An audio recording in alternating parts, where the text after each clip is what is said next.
Yo, what's up, everybody? It's your man, Tim Swain. This is an episode you do not want to miss. Think about this. The tallest building in Lebone, 100 apartments, luxury, sustainable living, sitting down with the CEO, international real estate development company.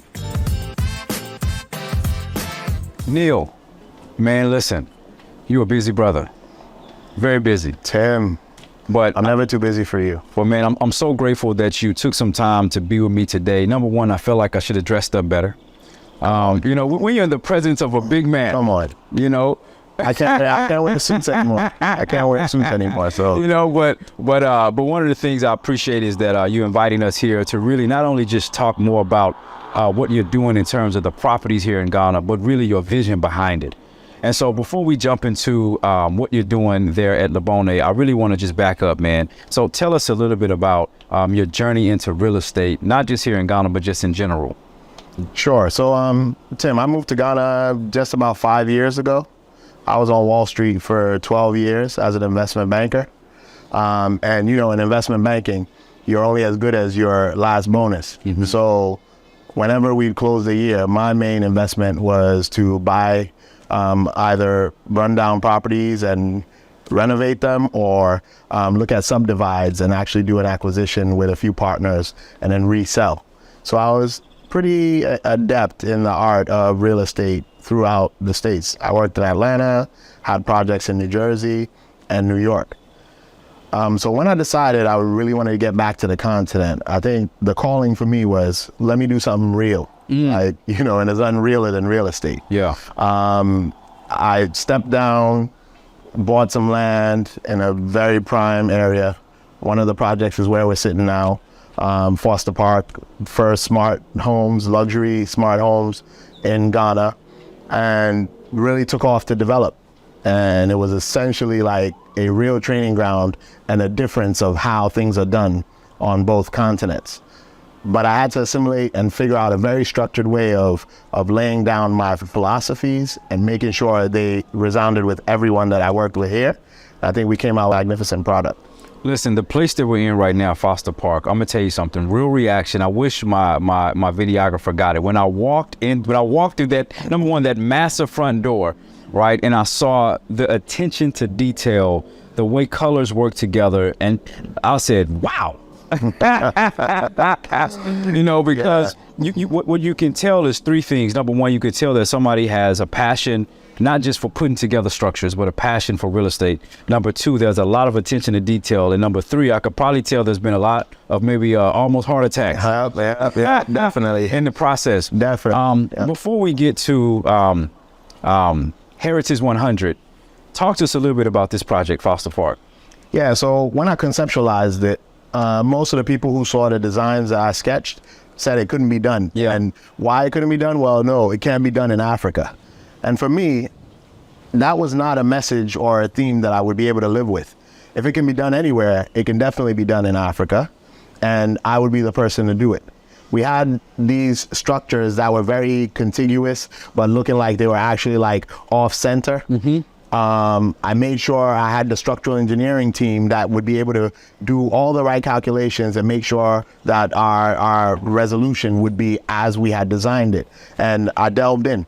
I dug in, I went all around the world to buy the materials that I thought would really suit the product. I spoke with all the wood and carvesmen that all exist here in Ghana, had the best quality wood, had the artisanship to make sure it came out the way that I liked it, and I sat with them painstakingly to deliver a product. So that when you walk into one of the units, you look at it, you're like, whoa, is this here in Ghana? Yeah. Most of the people who walk in are like, wow, I feel like I'm abroad somewhere, but I want to make sure the whole country gives you that feeling. Wow. So that was my philosophy around development, and that's what we did here when we kicked off. That's exactly what I felt when I walked in. Not as an understatement like, oh, I don't expect something of this high quality in Ghana. But the truth is, you are bombarded with a lot of structures that don't have the level of specificity and detail that yours did. And I'm saying this like honesty. So I walked in, I was like, hey, Charlie, am I in Ghana? Exactly. I think real estate needs to be thought-provoking. I mean, if you live somewhere, you need to really feel the vibe, and the vibe should like speak to you as a person. If not, you might as well be in like a tenement or a project. And I'm not knocking anyone in the projects, but if you had an option, You'd be in a white picket fence house, or you might be in a house in the mountains. It's not somewhere you select and say, put me in a box, right? So anything I touch, I won't just build to build. I'll make sure it's characteristic of, you know, the landscape. It fits the, you know, my ideas on a community, and it really resonates with anyone who ever visits or lives in the premises. So was Foster Park, was this your first development in Ghana? So I had done 2 homes, one for myself and one for another friend, which was just cutting my teeth. And I had done another apartment complex, which I rented out long term. And that was while I was in America and before video calls came. So I was literally like, take pictures, email them to me, let me check, whatnot. And I realized I enjoyed the process. Like, you know, investment banking, we're dealing with billions of dollars on a computer screen. You don't really see the fruition of your efforts. But going through the effort and making sure everything aligned, I really was drawn to it. And that's what kind of led me into doing more real estate and then making that like a practice or a career when I decided to move back. You know, one of the things that was inspiring to me, we were talking maybe a few months ago, a few weeks ago, about a Heritage 100, right? This new initiative that we're going to check out in a minute. But one of the things that stood out was you were talking about this idea of making it sustainable and making it a place where people can come from all around the world, regardless of where they're from, and feel like I'm home. So I want to jump into Heritage right now. Let's share a little bit more about this new initiative, this massive initiative, and then talk more about that purpose behind it. Sure. So from what I described in my ambitions on real estate, what was the next step for me? We built lovely homes. We built a lovely community. All the neighbors like each other and they can go door to door and, you know, ask for sugar. Similar to America, where you really think of like a community. So what would be the next stepping stone for that? I wanted to move out of just being in a compound and develop a prime community in a very, very great location like Laboni, and make sure it's like an icon, an iconic building. That's when I developed a strategy around Heritage, which I've been working for, conceptualizing for almost 3 years now. So that really drew me to like the next step of building the tallest building, ensuring it's sustainable, where we have green, we have irrigated water supply, we have solar paneling that's controlling the property. We really went through all efforts to make sure we keep and conserve, you know, energy and water. And now when you look at the design of Heritage, it's like a beautiful modern building, but with an African identity. Wow. And that was like the cornerstone of what we decided to do. Wow. Listen, when you know, as you guys are seeing some of those pictures now on the screen, right? That was the same thing that I saw as well, where it's exactly as you guys articulated, right? It's this beautiful mixture of modernity, Afrocentricity, and it's almost like this Wakanda-esque. Yeah. You know, it's like what people imagine Wakanda would be and how they would live, the residential Wakanda. Absolutely. That's really what it's like. Absolutely. You know, they always used to say growing up in America that, you know, I wonder who lives in the tallest tree. Is that the richest person?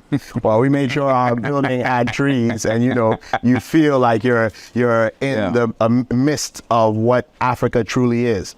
And looking at it and ensuring that the real theme or the identity came, everybody's trying to emulate what's done abroad and in Europe and in different parts of the world.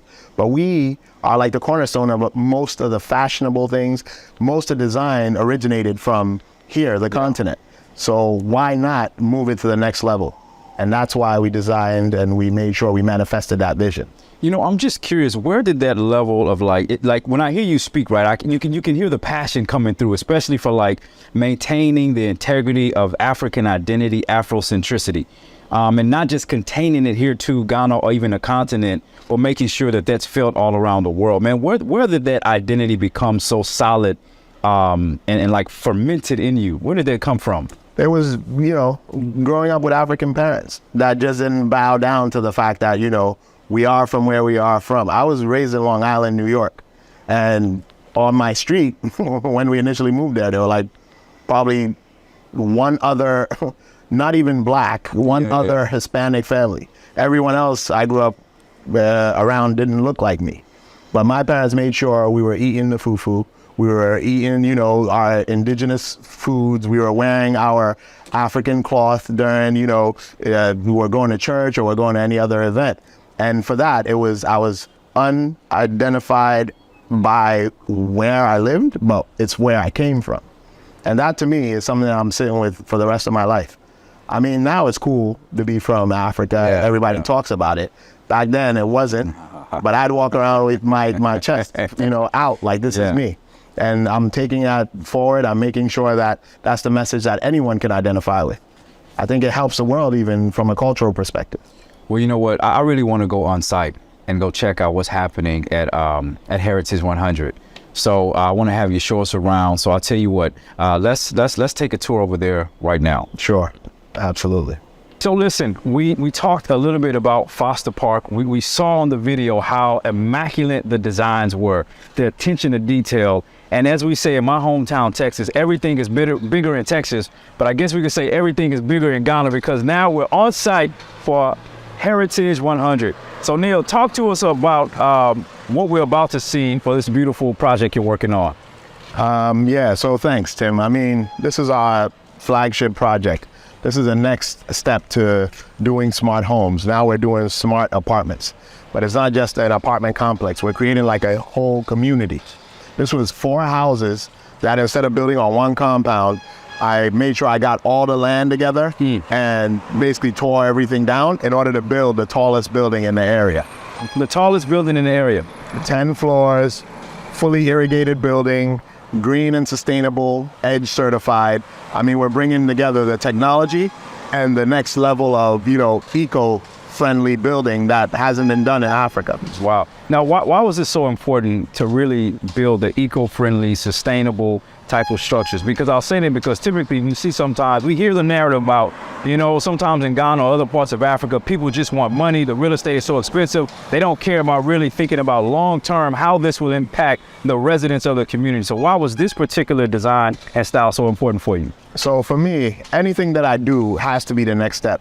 It has to be able to inspire. It has to be able to prove that we as a continent and here in Ghana, we can do it as well or better than anywhere else. So that's why I delved into this project and I fit in all those various features in order to really call it like the first of its kind. That was a step forward for us. Now, we see some of the amenities behind us, but I want you to explain a little bit more about what people can anticipate in terms of their resident or a visitor or an investor. Very well. So for Heritage 100 is not just an apartment where you live with your bed and your TV. It's building out a community. And we made sure that we not only had the general things like a swimming pool or a gym, but we built in like an art gallery. We have offices for like WeWork, where if you want to set up meetings, you want to call people in, you don't have to leave. You can just set up a conference right on site.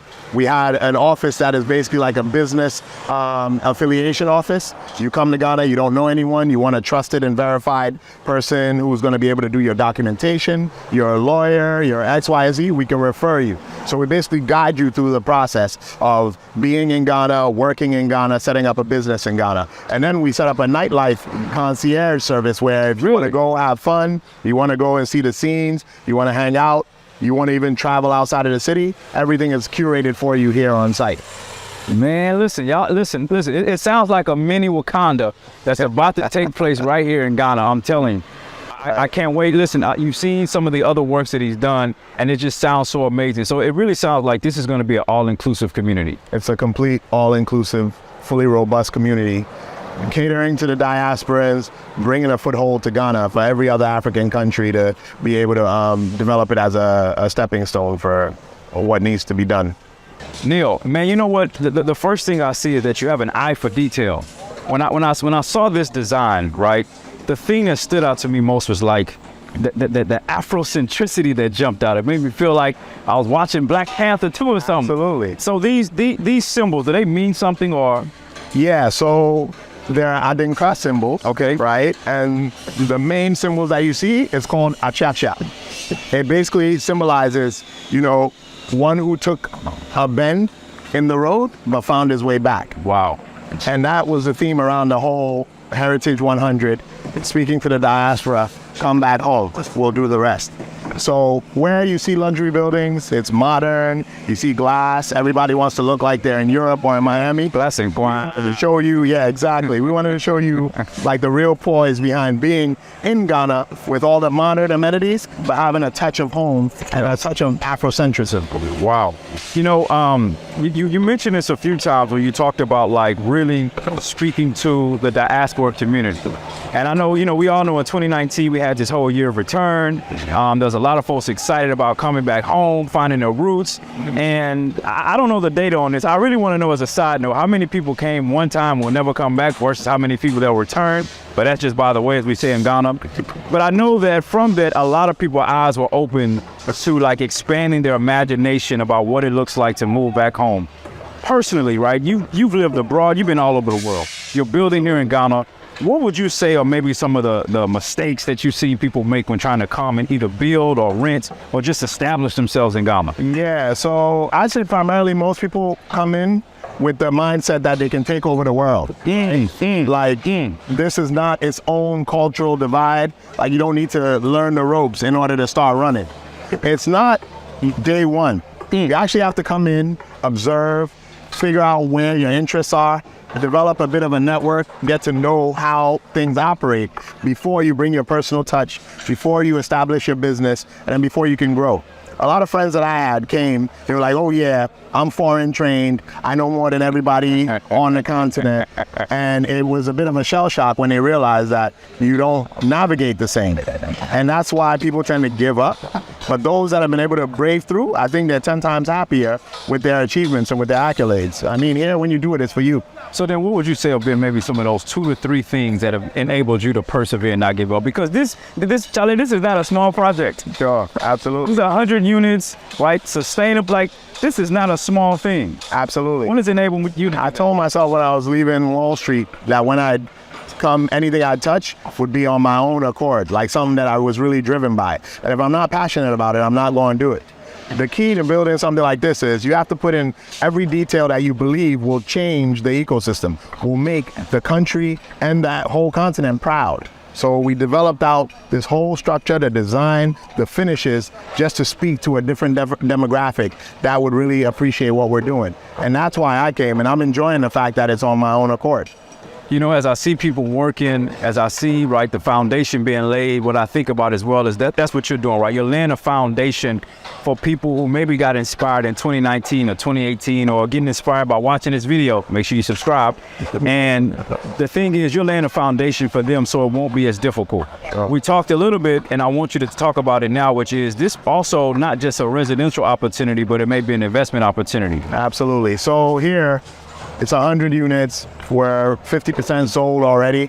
We haven't even kicked off large-scale marketing. And a lot of people get it because we didn't build Wakanda like somewhere in the village somewhere or far off. This is in the heart of the city, one of the best areas in Accra. Yeah. But what we're doing differently is we're creating a neighborhood within a neighborhood. Yeah. We took down multiple houses and basically expanded the street to make sure there was an accommodated move area for like all the stuff that we're doing. And most people haven't really gotten to do that. They haven't had the opportunity to think big scale.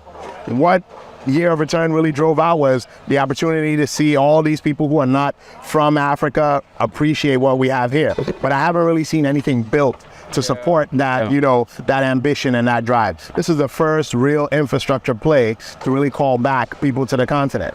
And you know what you're saying is absolutely true, because I get a lot of messages, especially from you guys in my DMs and YouTube messages saying that the Year of Return is great, but when I came back, basic things like everything from just a visa to like where can I stay in a community where I can meet someone that I vibe with. We can go downstairs, have a bite to eat, something to drink. We can also go to the gym. We can see our kids play at the pool. Like, we were looking for a community like that where, you know, you don't see a goat, you know, walking through your front yard. You don't see chickens frolicking around. The rest of that. I mean, that's pretty cool too. But it's like stages to it. Yeah, right? yeah. When you step out of the car, you want to appreciate nature and you want to do that, that's great. But here, we've developed a community life structure where you have your gym, you have all the amenities like the swimming pool that are, you know, common where we come from in America and in Europe. But here, we've actually developed like an art exhibition area. Yeah. It's a full gallery every month. We have different artists come in and exhibit. We've got like a concession area where you sit down, you want to speak to a travel curator, someone who can show you where to go, where to hang out, etc. We've got people who will guide you through nightlife. All of that will really ease anyone who doesn't know much or anything about Accra or Ghana to say, I want to be here. I want to live here. I want to reside here because it makes it easier for me. And that was the opportunity that I saw was missing. And you say you guys are 50% sold. Yeah. So let's get to the question. Right now, somebody's watching this, they're interested. Let's talk about ranges, right? Financial price ranges. I mean, people say real estate is expensive in Africa, especially Ghana, but for us, when it's done right, it's worth the expense. Yeah. We've got studio apartments starting from $70,000 all the way to 3 beds that are somewhere around $300,000. Now, the difference between US-based or European-based real estate is here, when you buy it, you own it. There's a difference where we have a lot of mortgage structures and whatnot. You can do that here as well, but there's a huge opportunity from an investor perspective when you buy to like let. People are paying you up front, 3 months, 6 months, a year. It's a very good business opportunity. It's a great investment as well because you hold it for a very long-term period. I think here in the diaspora center that we're creating, anyone that visits Ghana will most likely want to stay with us even before they go to a hotel. You know, so that's the pull for us. I can tell this brother right here has some sales experience. Oh, Hey, look, I want to buy one right now. Put me down for 3. I sold some bonds. I sold them, you know, I was on Wall Street, but this is really where life is. This is where the opportunity is. You know, there's a lot of people watching this. I'm sure they're inspired by you. And I know you want to help them not make the same mistakes that you made. So someone, let's just say, just relocating to Ghana, maybe not investing in real estate, what would be some piece of advice for that individual? I'd say get to know a couple of people that you can bounce ideas off of. People who are here, people who are dynamic enough where they've also experienced a bit of the pitfalls, and they'll just jump at it.